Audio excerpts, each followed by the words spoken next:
होळी आणि धुळवड दरवर्षी उत्साहात साजरी केली जाते। मात्र होळीचा आनंद लुटताना काही अतिउत्साही लोक रस्त्यावरील मुक्या आणि भटक्या प्राण्यांना देखील रंग लावतात। त्यांच्या या अतिउत्साहापोटी त्या प्राण्याला मात्र विविध गोष्टींचा सामना करावा लागतो। या केमिकल युक्त रंगांमुळे प्राण्यांना त्वचेचे आजार होऊ शकतात। त्यामुळे आता होळी खेळणाऱ्यांनी आनंदापोटी प्राण्यांना रंग लावू नये असे आवाहन पशु रुग्णालयाचे डॉक्टर राजीव गायकवाड यांनी केले आहे।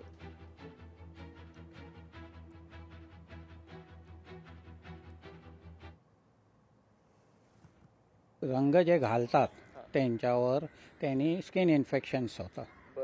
ते हानिकारक असतं। त्याच्यामुळे त्या लोकांनी घालू नये। या लोकांनी त्यांच्या आई वडिलांनी समजवायला पाहिजे। जेवढे मोठे आहेत ॲडल्ट त्या लोकांनी स्वतः समजून घ्यायला पाहिजे की हे आम्ही करू नये। जे ना सांगायला गेलं तर ते उलटं बोलतात। तर ही रिक्वेस्ट आहे त्यांच्याशी काय यांना काय नुकसान पोचू नका। शक्यतो आपण प्राण्यांना कलर टाकला नाही पाहिजे, लावला नाही पाहिजे। त्यांची आपल्यासारखीच काळजी घेणं गरज आहे।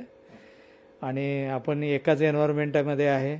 एन्व्हायरमेंटची किंवा जे सामाजिक बांधिलकीच्या स्वरूपानं आपण ती काळजी घेऊन प्रत्येकानं एक सक्षम नागरिक आहे या पद्धतीनं प्राण्यांची देखील काळजी घ्यावी, जेणेकरून प्राण्यांना इजा होणार नाही आणि त्यांचे शारीरिक नुकसान किंवा इवन मालकांना आर्थिक नुकसान देखील होणार नाही याची काळजी घ्यावी।